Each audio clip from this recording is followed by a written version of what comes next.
Buen día, chicos. Les saludan sus maestros de la escuela dominical. Esperamos que ustedes y su familia se encuentren bien a pesar de la contingencia de salud que estamos atravesando.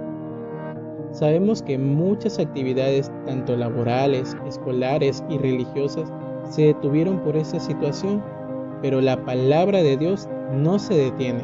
Así que cada domingo estaremos enviando el contenido de la lección de la escuela dominical para que ustedes sigan nutriéndose de la palabra de Dios.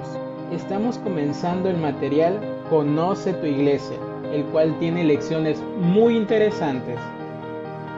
Nuestra primera lección se titula El fundamento de la Iglesia y su base bíblica se encuentra en Mateo capítulo 16, versículo 18 y Efesios capítulo 2, versículo 19 al 22 y capítulo 4 del versículo 1 al 6. Nuestro texto para aprender es Efesios capítulo 2, versículo 20, que dice: edificado sobre el fundamento de los apóstoles y profetas, siendo la principal piedra del ángulo Jesucristo mismo. Recuerda que solo tienes 3 minutos para aprenderte este versículo. ¿Alguna vez te has preguntado qué es la iglesia? Bueno, en muchas ocasiones usamos esta palabra para referirnos al lugar donde nos reunimos, por ejemplo el templo Betel. Otras veces lo usamos para referirnos al grupo de creyentes que se reúnen en el templo, por ejemplo nosotros cuando venimos con nuestra familia al templo. Pero, ¿qué es la iglesia en verdad? Para conocer con claridad lo que implica, necesitamos remontarnos a los tiempos antiguos de la iglesia primitiva. ¿Sabías que la palabra que se usaba en aquellos tiempos para nombrar las reuniones o asambleas de la Grecia antigua era la palabra eclesia? Stanley Horton dice en su libro de Teología Sistemática que la iglesia son todos aquellos a quienes Dios ha llamado del pecado para que entren en la comunión de su Hijo Jesucristo y que se han convertido en conciudadanos de los santos. También identifica el acto de reunirse para adorar y servir al Señor. Por lo tanto, al hablar de la iglesia nos referimos a todos nosotros, los que hemos aceptado a Jesús en nuestro corazón y que nos hemos comprometido no solo a conocer su palabra, sino también a imitar su carácter.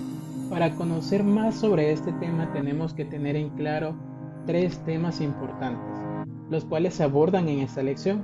El primero es que el fundamento de la iglesia es Cristo.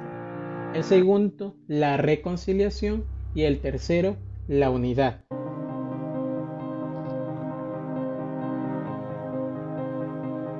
En la Biblia existen diferentes figuras que nos ayudan a entender la naturaleza de la iglesia. Una de ellas es el edificio construido sobre la piedra angular.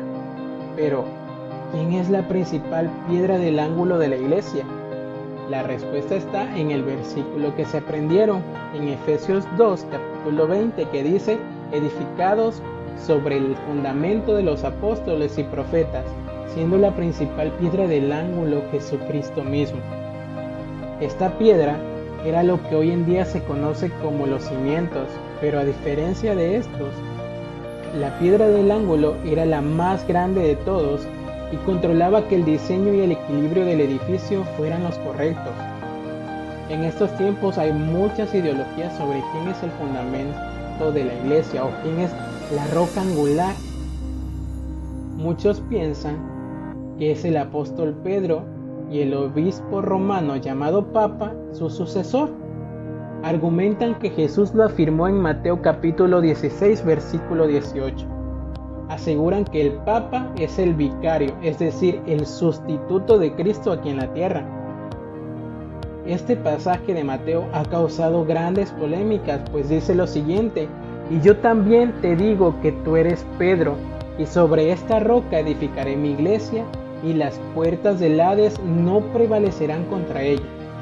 Pero hay que ser muy claros y entender bien lo que dice este texto, pues cuando este dice sobre esta roca edificaré mi iglesia, no se refiere a Pedro, sino a él mismo, a Jesús, que Jesús es la roca angular, el cimiento de la iglesia. Cualquier enseñanza, por muy brillante que sea, no podrá permanecer si no está fundado sobre la piedra del ángulo que es Cristo. Entonces, ¿quién es el fundamento de la iglesia? Cristo. Es decir, sobre este inmejorable, perfecto cimiento se puede comenzar la construcción, y parte de esa construcción comienza con la reconciliación. Pero ¿la reconciliación con quién? Con Dios. ¿Recuerdan que los judíos excluían a los extranjeros de la salvación porque creían que solo ellos podían recibir los privilegios de Dios? Pero hoy en día, la Biblia, las Escrituras hablan de un nuevo pacto de salvación, un pacto universal, tanto para Israel como para las demás naciones. Es decir, antes los israelitas se creían únicos y especiales y creían que solo ellos recibían todo de Dios. Sin embargo, cuando Jesús viene a la tierra, muere y resucita, trae consigo un nuevo pacto en el cual podemos acceder a la salvación a través de él. Ningún ser humano puede acercarse al Creador por sus propios medios o méritos. No por ser buenos, no por portarnos bien, por obedecer a nuestros padres, vamos a poder acercarnos a Dios. Es decir, antes estábamos condenados porque no teníamos acceso al Padre, no teníamos acceso a nuestro Creador. Sin embargo, por la gracia de Dios podemos acercarnos a Él. Así que al ser reconciliados a través de Cristo, a través de su Hijo, somos unidos en un solo pueblo, un pueblo conocido como la Iglesia, los fieles del Señor. El Señor nos llamó para ser parte de un pueblo especial.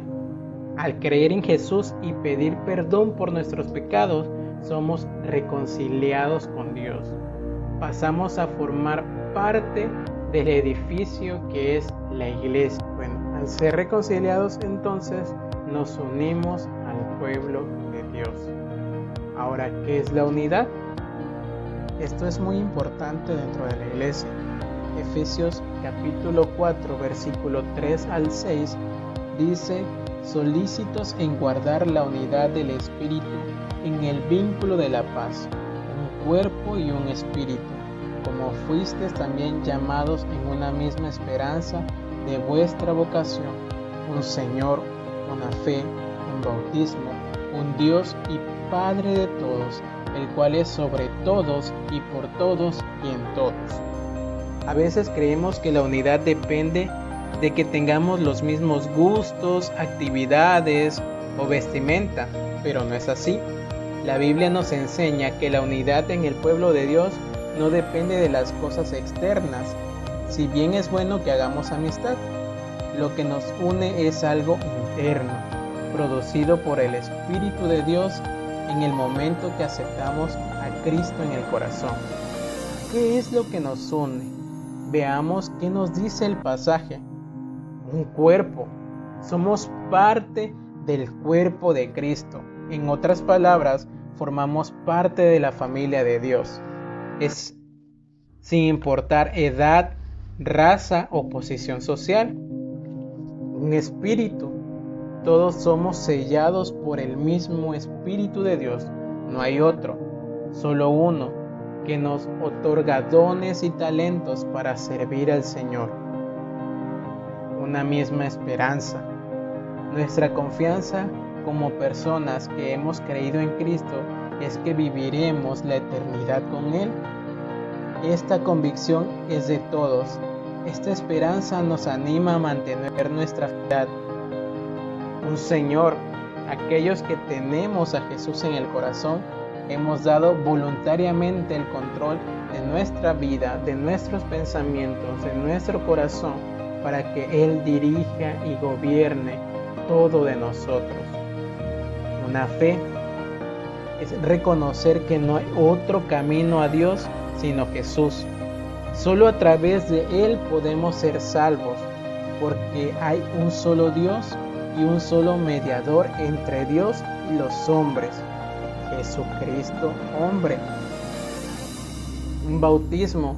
Existe una forma de dar testimonio público de lo que ha ocurrido en nuestro ser al recibir al Señor, y es el bautismo en agua, un mandato de Dios, un paso de obediencia, un Dios y Padre, y finalmente el reconocimiento que todos tenemos el mismo Padre y Dios. Todos los que hemos aceptado a Cristo somos sus hijos y por lo tanto hermanos entre nosotros. Eso quiere decir que aunque a veces no entendamos mucho a los adultos, ancianos o niños, eso no significa que no formemos parte de la iglesia de Cristo. Lo que nos une va más allá de lo que nos gusta o no. Tiene que ver con la obra del Espíritu Santo en todos nosotros. Es por eso que cuando tenemos la oportunidad de reunirnos con otros cristianos, aunque los conozcamos o no los conozcamos, sean de otros países o no hablen el mismo idioma, podemos gozarnos en la unidad del Espíritu Santo. Es así como podemos conocer quién es el fundamento de la iglesia. Cristo es el fundamento de la iglesia. A través de Él podemos tener reconciliación con el Padre y a través de esa reconciliación podemos tener unión con Dios. Es así como esta lección habla sobre el fundamento de la iglesia, el fundamento de lo que hoy creemos y de lo que hoy somos también. Dios les bendiga, chicos. Espero puedan escuchar todo este mensaje, toda esta lección, y esperamos que sea de bendición no solo para ustedes, sino también para sus familias. Dios les bendiga mucho. Les vemos, escuchamos, oímos el próximo domingo a través de un mensaje, un video más. Dios les bendiga.